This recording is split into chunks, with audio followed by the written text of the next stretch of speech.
We will connect our Instagram data to Google Looker Studio. Go to powermetrics.com, create a report, and as report type, choose single data source because we are only connecting Instagram Insights. This integration will let you connect your Instagram business profiles. So once selected, I will connect my Facebook profile. So I will go to add a profile. I will authorize because I have done this process before, and I will connect my Facebook profile. This is important. If I go to my settings, my recommendation is that you choose to opt in to all current and future pages so you can avoid the back and forth of authorizations in the future. Now, I will go to continue. I will do the same with my business manager, and I will allow these permissions, and I will click on got it, and we are done. We have connected our Facebook profile. Now we can retrieve our Instagram business profile. So here in select account, I will actually select the Facebook profile I am connecting. I can connect multiple Facebook profiles with Power Metrics, and I can choose multiple or just one Instagram business profile. In this case, I will choose this one. Then I will click on create report, and we have created our connection. We will be redirected to Google Looker Studio.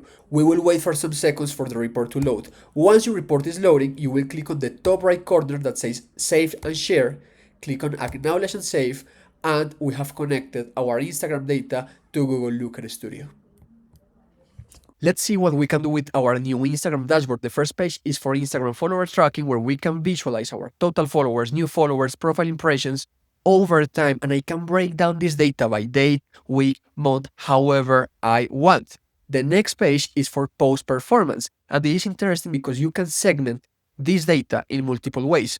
If you are connecting, for instance, multiple Instagram business profiles just to monitor multiple clients or multiple brands, you can do it as well. In our example, I am only connecting one Instagram profile, but you can also segment your data by post type so you can see which performs better between video, image, carousel, and so on. Even by caption. If you are using particular keywords, you can filter the post with those keywords so you can assess their performance. Now, if I scroll down, you can see that we can monitor our pages, and there is a lot of data that we can bring from our posts, the images, the caption, the first comments people are doing in this post, and some metrics like reach, likes, engagements, comments, and so on. I just added a few of them here in this table. Now, if I go to our third page in our dashboard, we can visualize our best time to post. How we can do it? With our past performance. So I am using a pivot table where I break down by post hour of day, by segment post hour of day. I also segment by day of week. So I can tell particularly, for instance, that my peak hours are on Fridays at 8 p.m. Just an example. If I go to our next page for stories, the stories are very similar to posts. They have different metrics like reactions, comments, and shares. I can do story, replies, forwards, reach, impressions, taps, taps forwards, tap backwards. So as you can see, those are different metrics for stories, but I can also pull when I publish the URL of the story and the type of story along with other metrics. Finally, we can visualize our Instagram audience report where we can break down or segment by total followers, by gender, by age, and by country. And this is what you can do with our Instagram connector on Google Looker Studio, but I will show you how you can create and customize your own dashboard so you can visualize way more things the way you want. Let's customize our Instagram dashboard on Google Looker Studio so we can track our social media performance.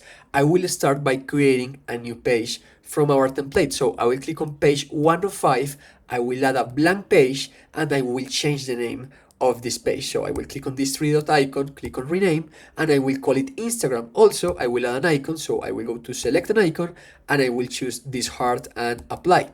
We have created our new page. If you are wondering how it looks, I will expand this view of my menu, of my dashboard menu, and we can see all the pages. As you can see on Looker Studio, we can navigate with different pages. Going back to my dashboard, I will go to add a chart and I will add a scorecard. A scorecard is the most common way to visualize our data. I will go to setup. I see that the metric I am using is total followers, but I would also like to add a sparline or a time series so I can track the performance over time. With the sparline, I can notice that this account is losing followers.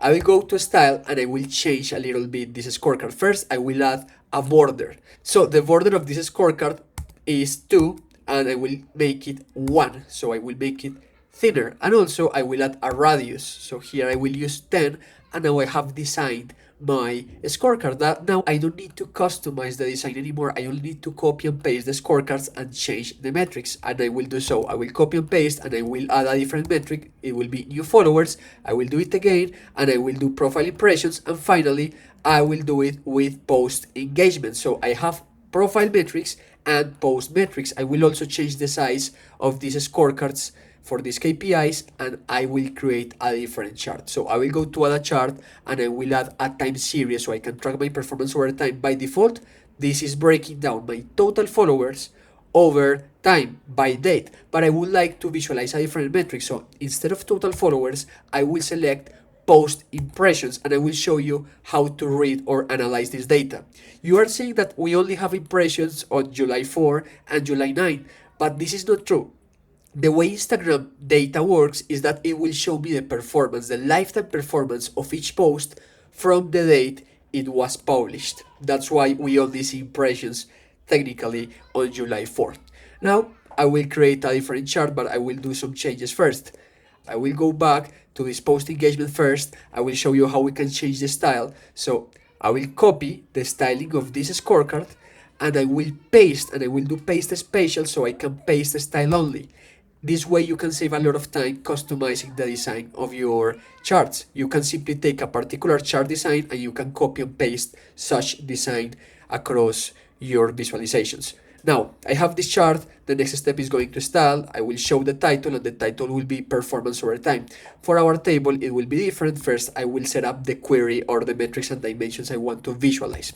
First, I will go to setup. The first dimension will be post image, and this is great because we can visualize the actual image of my post, and I will add also the caption. I want to see the actual text or copy of this post. And as metrics, we can use many metrics for Instagram posts like post impressions, post reach, engagement rate, engagements, saves, comments. I will add them. So post engagements, also post engagement rate. I will keep it like this, and then I will go to style because I am not seeing the images. I need to fix this. The first thing is I will remove the raw numbers. For some reason, Look Studio had a glitch and it wasn't displaying the images, but the images are there. I can see the image of the post. I could also add the link of the post and the caption, but I am not seeing the numbers of my metrics. I am seeing post impressions with a bar, but I am not seeing anything else. I will fix this. So let me remove this filter that I created automatically. And now I will do some customizations in this table I created. I am changing the size a little bit because I will add a new table. I will also change the size of these images.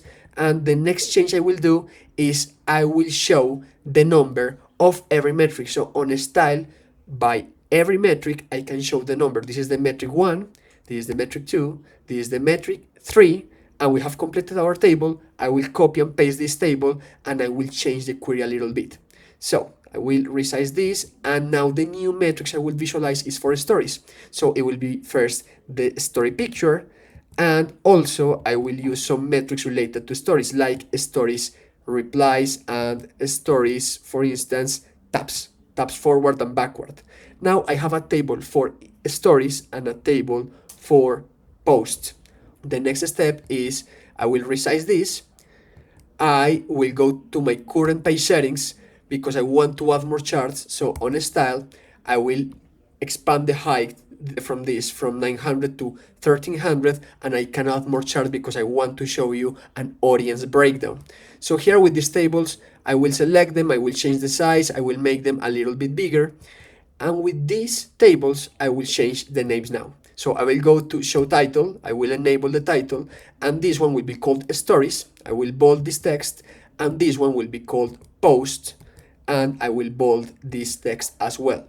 What is next? We will show an audience breakdown by age, gender, country, other examples. So here on a chart, I will use a pie chart, and for this pie chart, the query will be gender, and the metric will be gender metric. So that's how you can distinguish what is a dimension and what is a metric with this connector.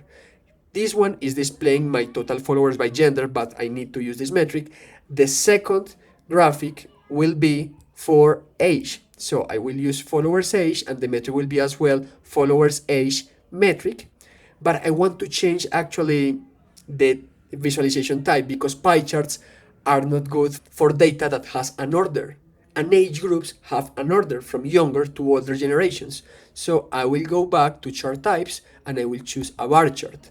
I will collapse this thing and the sorting will be by age group, and now we have created an Instagram report that shows my total followers by gender and also by age groups. If I zoom out a little bit this Instagram report, we have created in a matter of minutes the KPIs of Instagram, from followers to post engagements to visibility. I can visualize my performance over time by post, by story, and by demographics. And this is how you can create an Instagram dashboard on Google Looker Studio.